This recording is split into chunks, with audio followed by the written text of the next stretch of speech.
ഒരു വീട്ടിലുണ്ടാകാവുന്ന കലഹത്തിനും അഭിപ്രായ വ്യത്യാസങ്ങൾക്കും പിണക്കത്തിനും വഴക്കിനും ഒക്കെ കാരണമായിട്ടുള്ള ചില വാസ്തു പ്രശ്നങ്ങൾ പറയാം. ഒന്നെന്ന് പറയുന്നത് ചില വീടുകളിലെ എനർജി. ഇപ്പൊ നമ്മളൊരു വീട്ടിലേക്ക് കടന്നു ചെല്ലുമ്പോൾ തന്നെ നമുക്ക് ആ വീട്ടിന്റെ എനർജി നമുക്ക് മനസ്സിലാക്കാനായിട്ട് പറ്റും.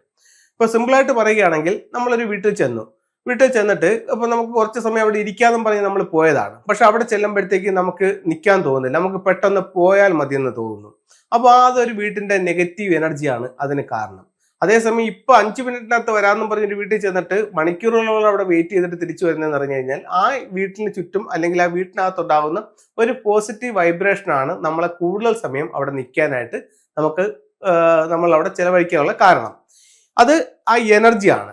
ഇപ്പൊ നമ്മൾ പറഞ്ഞു വരുന്നത് എനർജിയുടെ കാര്യമല്ല, ആ വീട്ടിലെ ചില വാസ്തുദോഷങ്ങളും ചില സ്റ്റാറുകൾ, അതായത് ചില റൂമിൽ ഉണ്ടാകുന്ന അല്ലെങ്കിൽ ചില ദിക്കിലുണ്ടാകുന്ന ചില എനർജിയുടെ വ്യതിയാനങ്ങളൊക്കെയാണ് നമ്മളിവിടെ പറയാനായിട്ട് ശ്രമിക്കുന്നത്.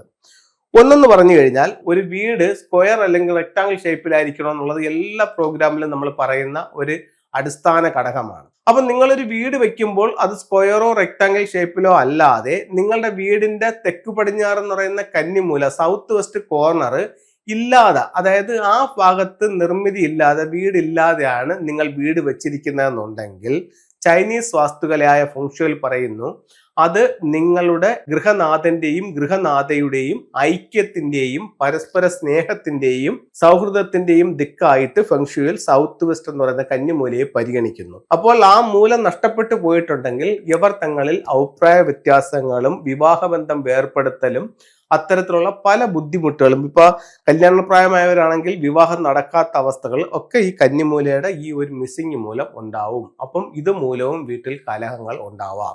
ഇനി കലഹങ്ങൾ ഉണ്ടാകുന്ന പ്രധാനപ്പെട്ട 2 കാര്യങ്ങൾ, അത് എല്ലാ വീട്ടിലും ഈ ഒരു പ്രശ്നമുണ്ട്. അത് പല സ്ഥലങ്ങളിലായിട്ടുണ്ട്. ചിലർക്ക് അവരറിഞ്ഞോ അറിയാതെയോ അവരുടെ വീടിന്റെ പ്രധാന വാതിലിലും മറ്റു ചിലർക്ക് അവരുടെ ബെഡ്റൂമിലും വരും. അത്തരം വീടുകളിൽ എപ്പോഴും കേസും വഴക്കുകൾക്കും ഉള്ള സാധ്യത വളരെ കൂടുതലായിരിക്കും. ഇപ്പൊ ഇത് നോക്കാം. ഇതൊരു വീടിന്റെ ഫ്ലൈങ് സ്റ്റാർ ചാർട്ടാണ് വരച്ചിരിക്കുന്നത്. എന്താ ഫ്ലൈങ് സ്റ്റാർ എന്ന് വെച്ച് കഴിഞ്ഞാൽ എല്ലാ വീടിനും ഒരു ഫ്ലൈങ് സ്റ്റാർ ചാർട്ട് ഉണ്ട്. അത് 1 മുറിക്കായാലും 9 മുറിക്കായാലും ഒരു ഫ്ലൈങ് സ്റ്റാർ ചാർട്ട് ഉണ്ട്. നിങ്ങൾ വീട് വെച്ച കാലഘട്ടം, നിങ്ങളുടെ വീടിന്റെ ഡിഗ്രി, ഇതൊക്കെ വെച്ചിട്ടാണ് ഫ്ലൈങ് സ്റ്റാർ ചാർട്ട് എടുക്കുന്നത്. ഇതിൽ ഓരോ ദിക്കിലും വരുന്ന 2 നമ്പറുകളാണ് ആ നക്ഷത്രങ്ങൾ അല്ലെങ്കിൽ എനർജി ആയിട്ട് കണക്കാക്കുന്നത്. ഈ വീടിനെ സംബന്ധിച്ചിടത്തോളം ഈ വീടിന്റെ തെക്ക് പടിഞ്ഞാറ് വശത്തുള്ള ഈ ബെഡ്റൂമിൽ ഒരാൾ കിടന്നാൽ ഇവർ ഭാര്യ ഭർത്താക്കന്മാരായാലും മറ്റാരായാലും ഇവർ വഴക്കിന് സാധ്യത വളരെ കൂടുതലായിരിക്കും. അതേസമയം ഇവിടെയാണ് ഇവരുടെ പ്രധാന വാതിലെങ്കിലും ഇതേ പ്രശ്നങ്ങൾ ഇവരെ വീട്ടിൽ ബാധിക്കാം. അത് വീട് വെച്ചപ്പോൾ വീടിന്റെ 2 ദിക്കിലായിട്ട് വന്ന നമ്പറുകളെ അല്ലെങ്കിൽ നക്ഷത്രങ്ങളുടെ അല്ലെങ്കിൽ അവിടുത്തെ ബാഡ് എനർജിയെ പറ്റിയാണ് ഞാൻ ഈ പറഞ്ഞത്.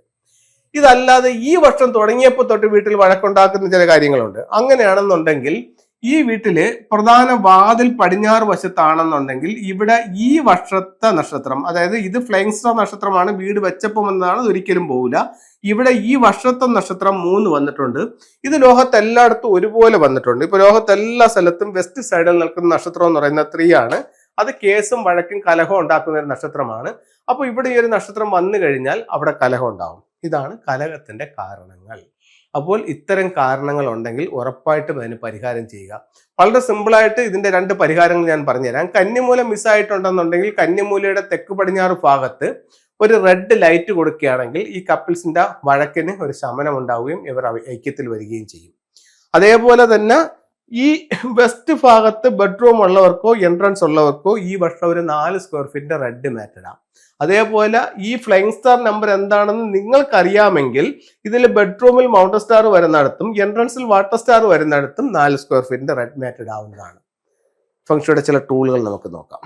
കുട്ടികളുടെ വിദ്യാഭ്യാസത്തിന് വേണ്ടിയിട്ട് നോർത്ത് ഈസ്റ്റ് ഭാഗത്ത് എഡ്യൂക്കേഷൻ ടവർ വയ്ക്കാം. അതുപോലെ അവർക്ക് ധരിക്കാവുന്ന ക്രിസ്റ്റൽസ് എന്ന് പറയുന്നത് ഈ നാച്ചുറൽ ആയിട്ടുള്ള വൈറ്റ് ക്രിസ്റ്റൽസ് ആണ് ഉപയോഗിക്കുന്നത്. അതിന്റെ ബ്രേസ്ലെറ്റ് ഉണ്ട്, മാലയുണ്ട്, അതുപോലെ തന്നെ പെൻഡന്റ് ഉണ്ട്. നിങ്ങളുടെ ആവശ്യപ്രകാരം ഇത് വാങ്ങിക്കാം. ഇത് ധരിക്കുന്ന പഠിക്കുന്ന സമയത്ത് ഇത് ഇട്ടുകൊണ്ടിരുന്ന് പഠിക്കുക, എക്സാമിന് പോകുമ്പോൾ കൂടെ കൊണ്ടുപോവുക. അടുത്തത് ഉപയോഗിക്കാവുന്ന മറ്റൊരു ടൂൾ എന്ന് പറയുന്നത് ഡ്രാഗൺ ഗേറ്റ് ആണ്. ഇപ്പൊ ഇത്തരത്തിലുള്ള ഡ്രാഗൺ ഗേറ്റ് വാങ്ങിച്ചിട്ട് നിങ്ങളുടെ കുട്ടി പഠിക്കുന്ന ബെഡ്റൂമിന്റെ പുറത്ത് ഡോറിന്റെ മുകളിലായിട്ട് വെക്കുക. ഓരോ തവണ കുട്ടി ഇറങ്ങുമ്പോഴും കയറുമ്പോഴും ഇത്തരത്തിലുള്ള മത്സരങ്ങൾ, പരീക്ഷകൾ, വിജയങ്ങളൊക്കെ നേടാനായിട്ട് ഇത് നല്ലൊരു ടൂളായിട്ട് പരിഗണിക്കുന്നുണ്ട്. അടുത്തത്, വീട്ടിലേക്ക് വരുന്ന നെഗറ്റീവ് എനർജിയിൽ നിന്നും വീടിനെ സംരക്ഷിക്കുന്നതിന് വേണ്ടിയിട്ട് ഇത്തരത്തിലുള്ള ഒരു ക്വാൻ കിങ്ങിന്റെ സ്റ്റാച്യു വാങ്ങിച്ച് മെയിൻ ഡോറിലോട്ട് ഫേസ് ചെയ്ത് വെക്കാം. നിങ്ങൾക്കൊരു ബിസിനസ് സ്ഥാപനം ഉണ്ടെങ്കിൽ ആ ബിസിനസ് സ്ഥാപനത്തിൽ കസ്റ്റമേഴ്സിനെ അട്രാക്ട് ചെയ്യാനായിട്ട് മെയിൻ എൻട്രൻസിലോട്ട് നോക്കി ഇത്തരത്തിലുള്ള ഒരു ലക്കി ക്യാറ്റ് വെക്കാം. അപ്പോൾ എല്ലാവർക്കും എല്ലാ ഐശ്വര്യം ഉണ്ടാവട്ടെ എന്ന് പ്രാർത്ഥിച്ചുകൊണ്ട് നിർത്തുന്നു. നന്ദി, നമസ്തേ.